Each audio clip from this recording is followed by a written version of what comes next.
Welcome everybody to Insights in Action with Orange 142, where we interview business leaders and agency owners and get any kind of insights that we can from them. And today I'm really excited to introduce Sean Ashlow from Anchovies Agency. How's it going today, Sean?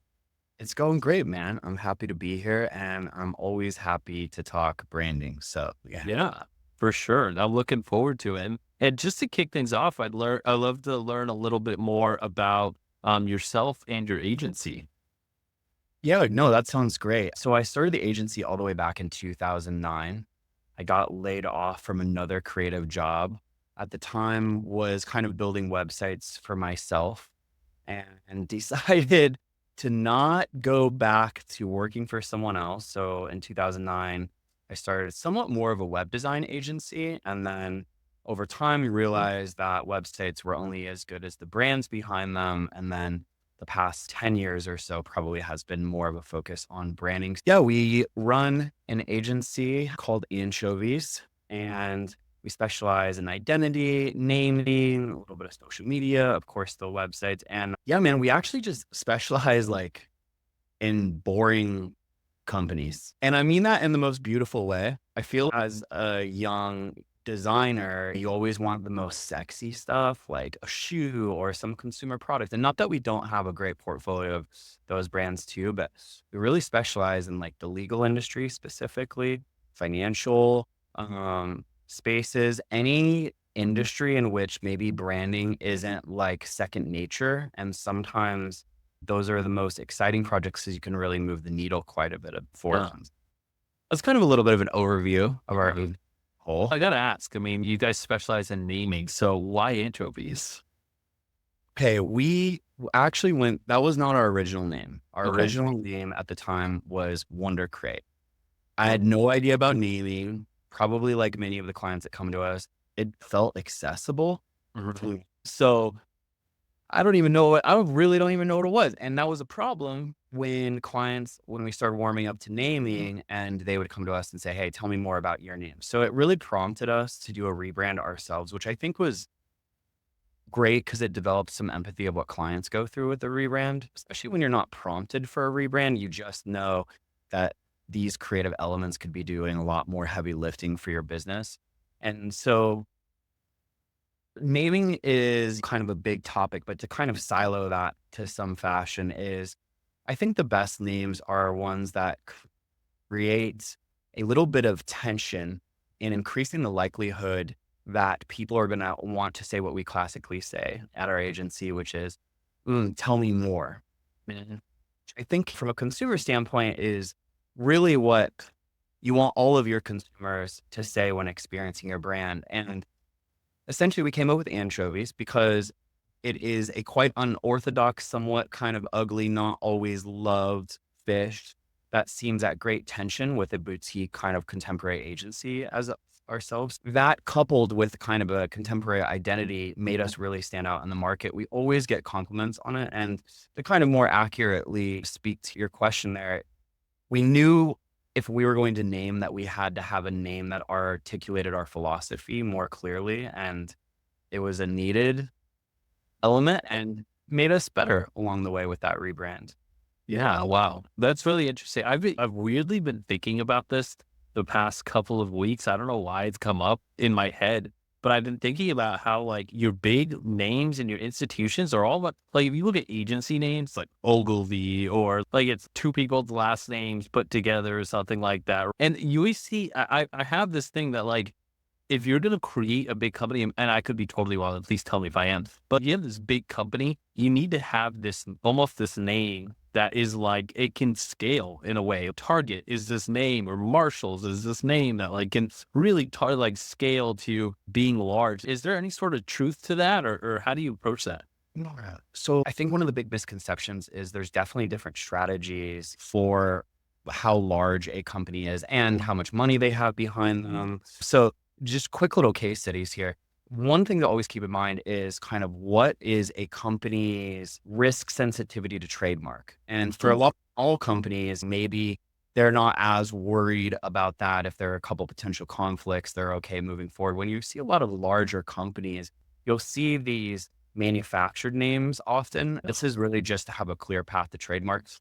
Or depending on how much money you have in your bank account, Rakuten would be another good example of quite a difficult word name to spell or even say. I remember they had a Super Bowl commercial a few years ago where they were like trying to educate people on the pronunciation. That's fine if you have that much money to do. And then what comes with that is some quite strong brand equity if you can get past kind of that threshold. But yeah, I mean, big companies kind of are their own animals. And the other thing that's probably, indicative of a certain kind of naming style is you're dealing with multiple stakeholders. And through that, the strategy or creative opportunities sometimes are different when you're working with smaller brands. All different challenges, but they're definitely different animals. Yeah, definitely. And on that note, not just naming, but like Anchovies agency, I know that you guys aim to help brands transform for the better and for the future. And I know that's one of your philosophies, but how do you approach creating a lasting brand transformation that not only addresses a client's current needs, but also prepares them for future shifts in their industry? Yeah, I mean, the landscape is just changing so dramatically, so quickly with the advancements of technology and just kind of what we're able to do in terms of process and speed. So I think the first thing that is quite unique within our agency is I think we have a very different flow of, let me put it this way. If you go to a lot of agencies' websites, which by the way, note, and one thing that kind of bothers me is funny enough, agencies have the worst brands out there Right. for how great other brands, for whatever reason, we just seem like these cold vessels of our work, which I understand in many cases. It's all about the work. But funny enough that agencies are kind of ones in which need the most help with brands, which is a whole nother topic. But answer your question, our process, I think, is really unique in the fact that we often don't start with brand strategy, which is really wild, but yet we start with kind of the visual strategy, the identity, let big ideas stem from there. And we actually kind of pull our brand strategy together at the last part. And I would equally say that in the idea that we are creating, in the idea that we are preparing these brands for the future, our process, just generally speaking, is quite organic because I think to start preparing brands for the future, you have to be open to a process in which lends itself to rapid transformation and the tools that are available to us. That also helps to have a lot of experience, though. I will say doing this for 15 years allows me to have somewhat of a grounded perspective to not get so out there. But so recipe item number one is a really unique and forward thinking process, not one where maybe go on a website for an agency and we discover, then we ideate, and then we go to brand strategy, and then we do visual. Something unique for this modern world, I think is very helpful. And then there's this final kind of ingredient, I would say, which is helping clients be brave as possible. I always tell clients when you're thinking about risk, consider that sometimes it's riskier to not be risky. And knowing where that line is in the sand is a nuanced, ability. But, we are having discussions now with clients regarding kind of generative logos. And this is hard though, to balance this with a principled approach, understanding that like when we think about branding, it's more of a hammer to get a job done than a piece of art admired. So there are objectives in terms of engagement and being able to easily be remembered and those kind of things. Yeah, I don't know. To summarize, it is quite a complex process of staying up on what's happening and what's coming ahead while having a foundation of principled philosophy that ensures you don't go so far that it doesn't work and breaks. Well, I think a really big part of this too is making sure the clients understand that they need to be adaptable, that you're going, when you build or you help with their brand, it's going to be something that can change. And a big part of that, especially as companies get bigger, right? There's like this, they start to get less flexible, less malleable, and that need to pivot when things happen. You're starting to see that with even bigger brands doing this type of stuff and how they're approaching their own brand. But yeah, I mean, you just need to be able to really pivot. Yeah, one of the things that most my job is outside of the actual task for our clients is just kind of daydreaming about what the future looks like. And one of the things that often is fascinating to me as AI will continue to advance and give us different opportunities to move quicker, I almost foresee a world where either brands are rebranding constantly to keep up with the inertia of a saturated content market that will continue to increase. That so we might see an increase in rebranding almost as in like kind of if you were looking at the fashion industry of like kind of a seasoned release of some sort. The other thing you might find too in being adaptable on that note is we could see the potential where tools and vendors become aligned where brands are often kind of mutating based off of your own personal taste and your Yeah. interests. So yeah, I think there's even with us as creatives, there's a kind of a little bit of a concern of where this future is taking us. And I can assure any of my creative colleagues that I think one is going to get worse actually, because people get access to these tools and you're going to kind of see a weird thing where you think creativity is going to get better, but it's actually going to get a little bit more vanilla. And the fact that there's going to be more people working with GPT, creating simple prompts and maybe not having a design background and things like that. But I actually think it's going to mean that brands are going to be able to execute on higher levels and there'll be more work. It's just going to be in a very different way that we're not used to. Yeah, that's a good point. And I mean, you have this unique approach, and I know that you founded Anchovies after losing your job in 2009, kind of like what you talked about, and that journey of resilience and grit, I'm sure, clearly influences your work. But like, how has your personal story shaped the way that you tackle challenges for your clients? Yeah, so I certainly have had kind of a unique. We're based in Denver, Colorado. I've spent most of my time kind of growing up on Colfax, which is a pretty gritty part of Denver, if anyone is familiar with that. Mhm. And frankly, starting out the business, I wasn't really the most buttoned up entrepreneur. I was kind of just a punk kid that loved design and loved logos and somehow was creating a business simultaneously while I was also being quite a wild boy at those times. But what I learned from that specifically too, I'm covered in tattoos, but primarily our clientele are lawyers, which I just want to mention there, I think is an interesting kind of duality to our agency where we work in these somewhat more conservative kind of spaces. Yeah, ourselves, are a little bit more eccentric. That's kind of an interesting duality. But to speak to, I think, kind of my upbringing within the creative space and how I got my career started, because I was always socializing in quite different places, whether it be a fancy cocktail bar or the dive bar across the street, or really being just very present in the community in a very urban rich sort of experience. It allowed me to gain what I believe to be one of the most important pieces to any creative director's repertoire, and that is a level of empathy. Being able to see different people with different lifestyles, with different experiences, with different needs and mental models and behaviors really allows you to create brands that speak to those consumers. So strangely enough, my my opportunity of, I think, growing up a little bit rougher around the edges in my creative field allowed me to kind of have that lens that gives us the creative ability to really understand what humans are wanting.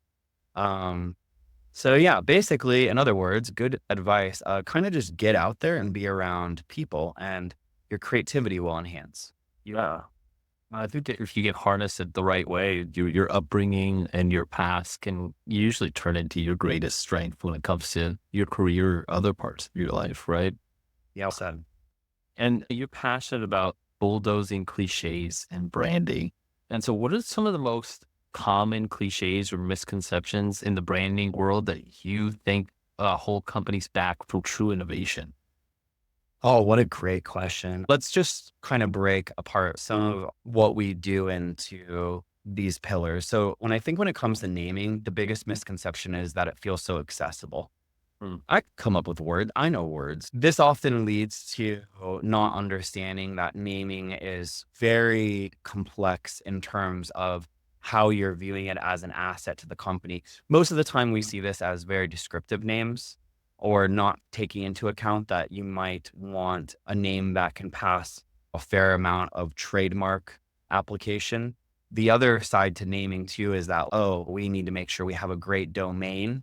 Fascinating enough, when we think about how we exchange information, you rarely ever are given a domain by memory. You're clicking an email signature, you're Googling it, you're getting it from a social media link. Domains are kind of like phone numbers, like you need one, but it's not necessarily something that you remember.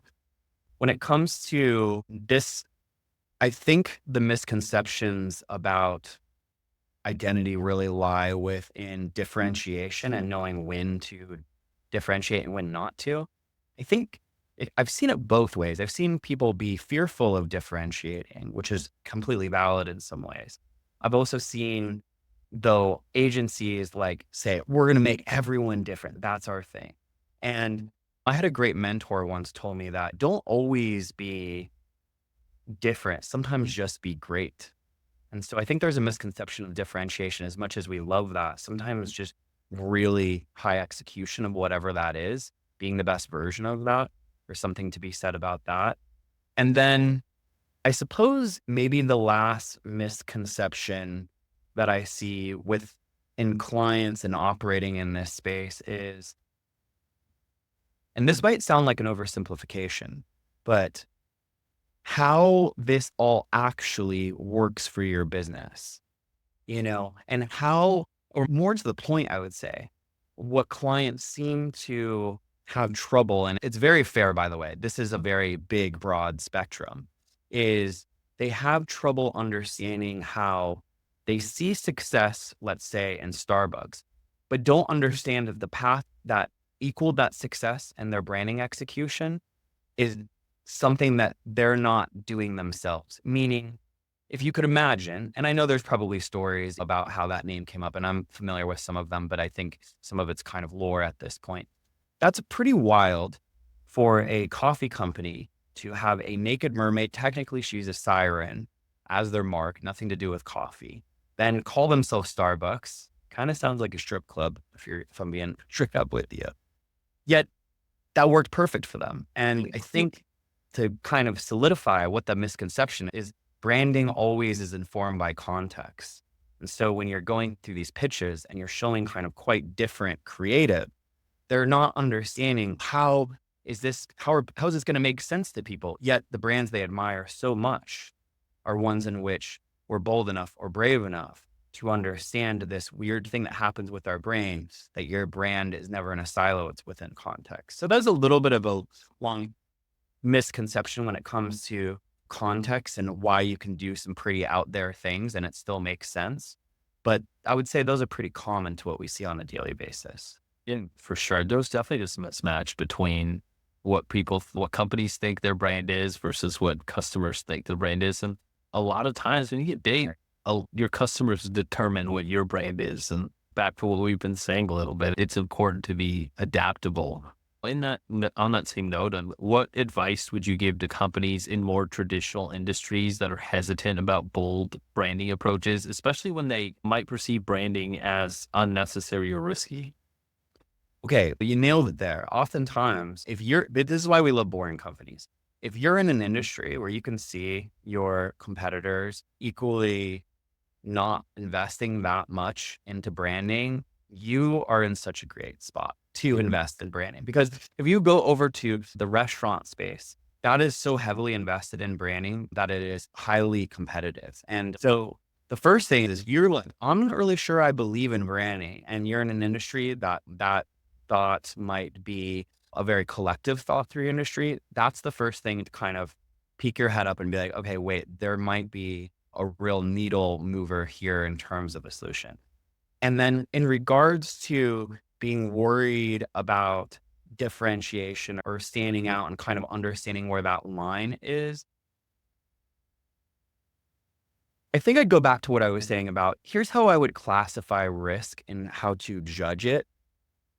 And I'll use a little bit of a case study, a very short one here. We were working on a brand that was in the custom home builder section. My stakeholders were a group of 8 men, and they were fairly masculine, and you're kind of taking into account the fact that they are going to have to definitely stand behind the brand, what their personal taste is to a certain degree, even though we're focusing on the consumer. And my art director at the time, I think, came out with this logo that was a unicorn. Now, the unicorn was done in a very classy, kind of contemporary way and as masculine as a unicorn could be.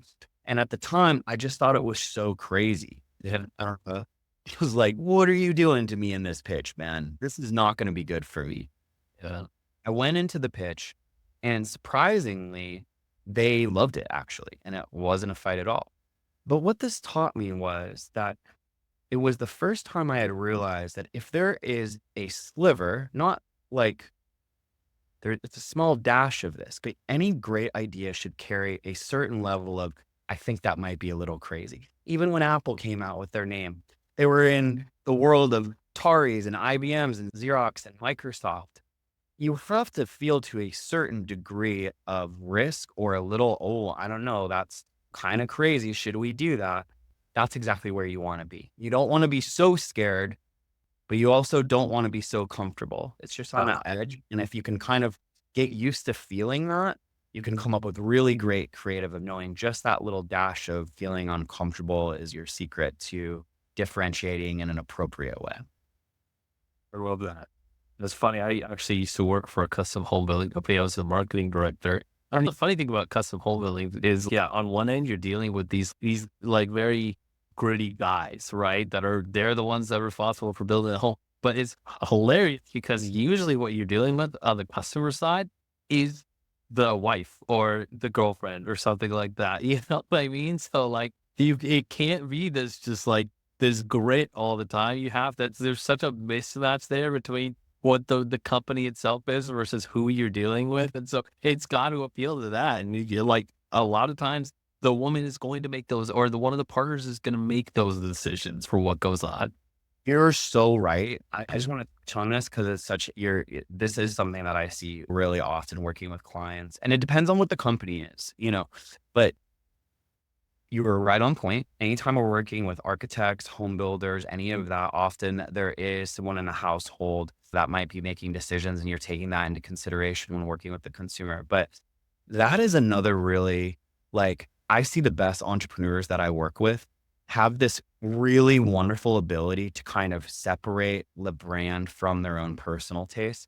It's not that it shouldn't be there to a certain degree. It is a reflection of their business and their success. And we see that with lawyers all the time. But if you want to make a lot of money and fill your bank account, really kind of coming out of your comfort zone and understanding what the consumer is looking for, in addition to what the market's offering them, gets you in an amazing spot. And so I would just inspire any business owner out there to really kind of understand that there's probably many times where some of the entrepreneurs you admire really care only so much about that brand and how it reflects their personal taste and care so much more how the consumer relates to it. When you make that leap, you not only move faster with projects often, but you end up getting a better return on investment. So great point that you Thank made you. there. And said, this has been awesome, Sean. Where can people find out more about yourself? Where can people find out more about your agency? Yeah, old school.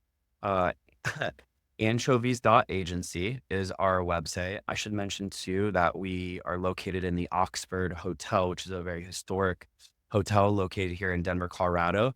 Kind of nice departure from some of the uber contemporary office spaces that us creatives sometimes find ourselves in. It's kind of like Home Alone too. We're like, we're working in a hotel. It's really, there's a beautiful historic cruise room to grab a cocktail after work.